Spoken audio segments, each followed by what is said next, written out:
दोस्तों, बाज कभी भी तितलियों के साथ नहीं उड़ता। ये बात तो आप शायद जानते ही होंगे, लेकिन क्या आप इसके पीछे का रहस्य जानते हैं कि इसके पीछे की कहानी में कितना शक्ति है? इस कहानी को जो भी व्यक्ति एक बार सुन लेता है, वह जीवन में कभी भी अपना समय बर्बाद नहीं करता और वह हमेशा कामयाबी के पीछे ही दौड़ता है। अगर आप सच में अपने जीवन में कामयाब होना चाहते हैं, तभी इस वीडियो को पूरा देखें, वरना आप इस वीडियो को यहीं छोड़कर जा सकते हैं, क्योंकि आधी अधूरी ज्ञान एक जहर के समान होती है। तो आपसे अनुरोध है कि इस कहानी को अधूरा न छोड़े, लास्ट तक जरूर सुनें। दोस्तों, हम अपने जीवन में कामयाब तो होना चाहते हैं, लेकिन हम अपने ही आसपास के कुछ ऐसी चीजों में फंस जाते हैं जिसकी वजह से हम कभी भी कामयाब नहीं हो पाते, या फिर हम यह कह सकते हैं कि हमें यह कामयाब ही नहीं होने देते।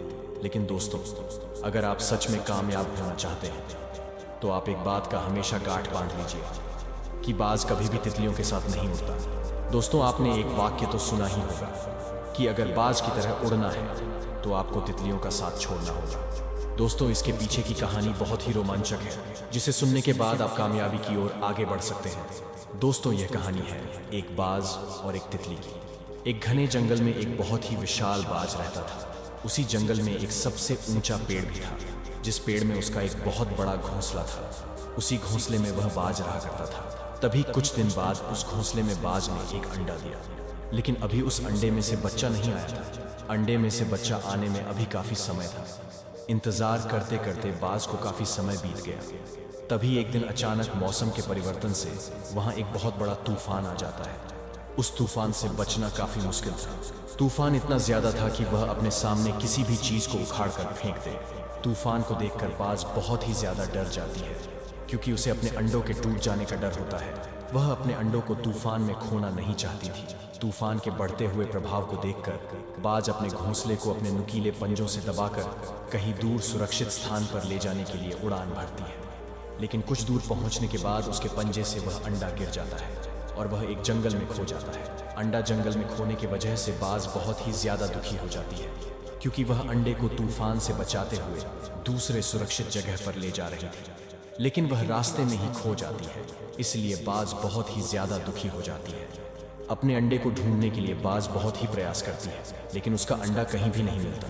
बाज को यह लगने लगता है कि अब उसका अंडा शायद कभी नहीं मिलेगा, क्योंकि आसमान की इतनी ऊंचाइयों से गिराने के बाद उसका अंडा पूरी तरह से खराब हो चुका होगा। वह पूरी तरह से टूटकर बिखर गया होगा।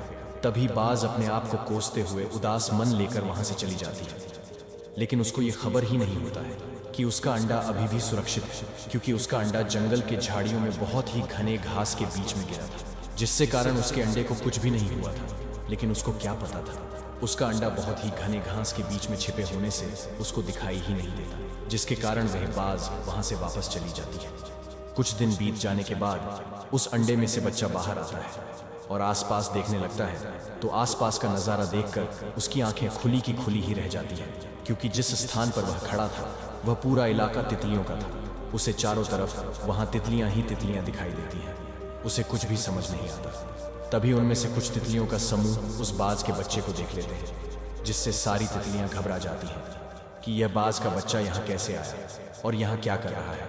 सारी तितलियां डर जाती हैं कि अगर इसकी माँ यहाँ आ गई तो हम सभी को अपना भोजन बना लेगी, जिससे सारी तितलियां उसके पास जाने से डरने लगती हैं और उससे दूरी बना लेती हैं। धीरे धीरे ऐसे ही कुछ दिन बीत जाता है, लेकिन उसकी माँ वहाँ उसके पास नहीं आती, जिससे सारी तितलियां समझ जाती हैं कि यह बच्चा अकेला है और यहाँ भटक गया है, जिससे सारी तितलियां उसके पास जाती हैं और उसे अपने साथ ही अपने ग्रुप में शामिल कर लेती हैं। तभी बाज का बच्चा उन तितलियों के साथ ही रहने लगता है, जिससे वह बाज का बच्चा उन तितलियों का ही रहन सहन अपना लेता है और अपना जीवन यापन करने लगता है। धीरे धीरे काफी समय बीत जाता है और वह अब थोड़ा बड़ा हो जाता है, लेकिन उसे कभी पता ही नहीं चलता कि वह किसी और का बच्चा है।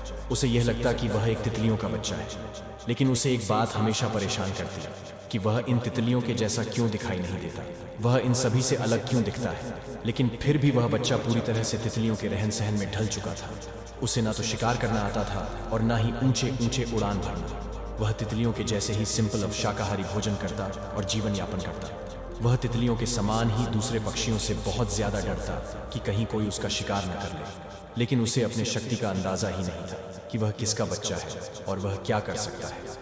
वह तितलियों के वेशभूषा पर ही ढल चुका था। तभी एक दिन उसकी माँ अपने शिकार का पीछा करते करते उसी जंगल में पहुंच जाती है। उसे देखकर सभी तितलियां इधर उधर भागने लगती हैं। सभी तितलियों को भागते हुए देखकर उस बाज का बच्चा भी डर से भागने लगता है और डर से छिप जाता है। लेकिन तभी उसकी माँ कुछ तितलियों को पकड़ लेती है। पकड़ते पकड़ते उसकी नज़र उसी बच्चे पर जाती है, जिसे देखकर वह हैरान रह जाती है कि आखिर ये मुझसे छिप क्यों रहा है। ये तो हमारे ही जैसा दिखने वाला पक्षी है, तो आखिर ये तितलियों के साथ क्या कर रहा है। बाज को कुछ भी समझ में नहीं आता। तभी वह बाज उस तितली से पूछता है जिसको उसने पकड़ रखा था कि अगर तुम मुझे इस बच्चे के बारे में सच सच बताओगे कि यह कौन है और वह यहाँ क्या कर रहा है, तो मैं तुम्हें जिंदा छोड़ दूंगा। तभी तितली अपनी जान बचाने के लिए उस बाज को सारी बातें बता देती है कि यह बाज का बच्चा यहीं रहता है। वह कुछ महीने पहले ही यहाँ जन्म लिया था, जिससे इसके माता पिता की कोई खबर न होने पर यह बचपन से हमारे साथ ही रह रहा है। तभी उसकी माँ यह बात सुनकर हैरान रह जाती है, क्योंकि यही वह जगह थी जिसके आसपास उसका अंडा गिरा था। उसकी माँ समझ गई थी कि यह मेरा ही बच्चा है। तभी उसकी माँ तितली को बोलती है कि यह मेरा ही बच्चा है, जो कि बहुत पहले यहीं खो गया था। तभी कुछ टाइम बाद उसकी माँ अपने बच्चे को लेकर अपने घोंसले में आ जाती है, लेकिन उसका स्वभाव और व्यवहार देखकर उसकी माँ हैरान रह जाती है, क्योंकि उसका स्वभाव और व्यवहार बाज की तरह बिल्कुल भी नहीं था। वह उन तितलियों के साथ रहकर उनके ही जैसा व्यवहार कर रहा था। उसे यह ज्ञात ही नहीं था कि वह सभी पक्षियों का राजा है, क्योंकि न तो उसे शिकार करने आता था और ना ही ऊंची उड़ान भरनी। वह एक डरपोक पक्षी बन चुका था। इस स्थिति में वह कैसे कहलाएगा सभी पक्षियों का राजा। उसकी माँ बहुत ही चिंता में पड़ जाती है। तभी उसकी माँ उसके इस स्थिति को देखकर उसे बदलना चाहती थी। तभी उसकी माँ उसे शिकार करना और ऊंची ऊंची उड़ान भरना सिखाती है। उसके माँ के द्वारा कुछ महीनों के ट्रेनिंग से वह पूरी तरह से शिकार करना और ऊंची ऊंची उड़ान भरना सीख जाता है, और वह अपनी माँ की तरह ही खतरनाक शिकारी पक्षी बन जाता है, जिससे वह अपनी माँ की तरह खुद ही बड़े से बड़े शिकार करने लग जाता है, क्योंकि उसके अंदर अब पहले से बहुत ही ज्यादा बदलाव आ चुका था। ये देखने के बाद उसकी माँ बहुत ही ज्यादा खुश होती है कि अब यह एक बाज कहलाने के लायक बन गया है। तो दोस्तों, इस कहानी का तात्पर्य यही है कि जब तक आप तितलियों का साथ नहीं छोड़ेंगे, तब तक आप अपनी योग्यता नहीं समझ पाएंगे। अगर आपको बाज की तरह उड़ना है तो आपको तितलियों का साथ छोड़ना होगा। तितली का अर्थ आपके जीवन में कुछ भी हो सकता है। आपके आसपास के ऐसे दोस्त या फिर ऐसे रिश्तेदार जो आपको किसी भी तरह से एक सफल व्यक्ति बनने से रोक रहे हो, या फिर आपको आपकी योग्यता को समझने में बाधा उत्पन्न कर रहे हो, तो आपको ऐसे दोस्त और रिश्तेदारों से दूर ही रहना है। या फिर इसके अलावा आप अगर लड़का या लड़की के पीछे ज्यादा भागते हैं तो फिर वह भी एक तितली के समान ही है, क्योंकि एक तितली कभी भी एक फूल में नहीं बैठती। वह हमेशा पहले से एक बेहतर फूल की तलाश में रहती है। इसलिए आपको भी इन सभी चीजों का त्याग करना होगा और ज्यादा से ज्यादा खुद को बेहतर बनाने में टाइम देना होगा। तभी आप एक सफल व्यक्ति बन सकते हैं, क्योंकि बाज कभी भी तितलियों के साथ उड़ने के लिए नहीं बना होता। अगर आपको भी बाज की तरह उड़ना है तो आपको तितलियों का साथ तो छोड़ना ही होगा।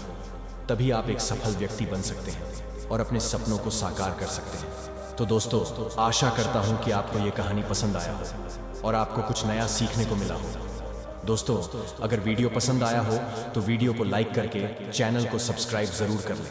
मिलते हैं एक नए रोमांचक कहानी के साथ। तब तक के लिए जय हिंद।